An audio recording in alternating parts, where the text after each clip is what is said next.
weeks of cold and ice may have done a number on your outdoor plants, and unfortunately we're not done with winter yet. We're getting some tips on how to get your yard ready for spring with Sarah Stoltz, a horticulture expert with the University of Kentucky. Sarah, good to see you. Good morning. Good morning. First, let's talk about the ice. How can you tell if you had permanent damage? I had ice sticking to some of my shrubs for it seemed like quite a while.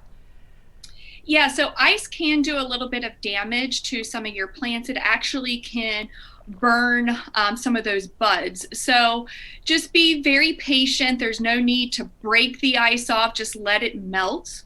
Snow on the other hand actually protects the plants and around the roots.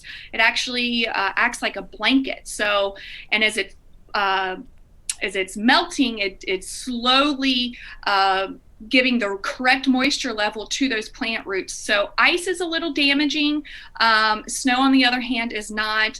Just let Mother Nature take it, and maybe go out this spring and start scouting to see if there's any damage to any of those buds. And if so, give me a call and we can address those. Okay. Now our yards are extra soggy with all of the melt. So when is it okay to plant grass if maybe you're noticing some bare places out there that need something like that there? Yeah, I'm actually going to be doing that this week, and this is the second best time to seed lawn. You never want to go out into your lawn when it's really wet because that can further compact the soil. So most of our home turfs seed it with a cool season tall fescue blend. So go to your local nurseries, horticulture farm supply stores, get a blend, and with the rain forecasted to have rain on Sunday, if you get it out maybe Saturday, and the rain will give it that seed to soil contact that we're looking for, and it should be good to go. Now, should we be fertilizing with that yet or not?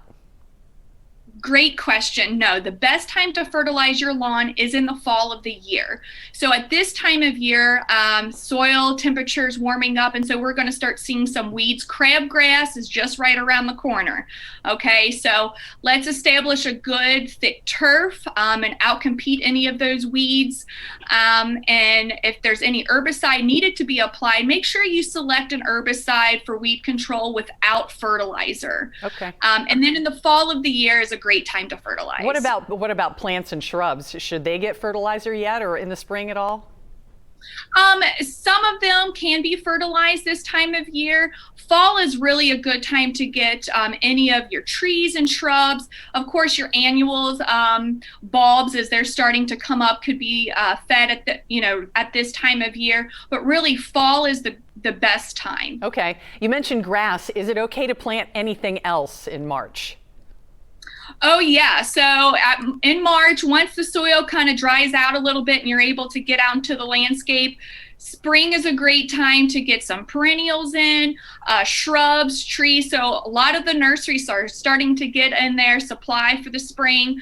And yeah, you want to get those in, your really good hardscape plants in before the heat of the summer. You should have already had your bulbs in. Of course, vegetables, they can be seeded now indoors, as well as here in the next few weeks, put them outside as well. Okay, gives us something to do for this nice weekend. Sarah Stoltz with the University of Kentucky. Thank you so much. Happy planting.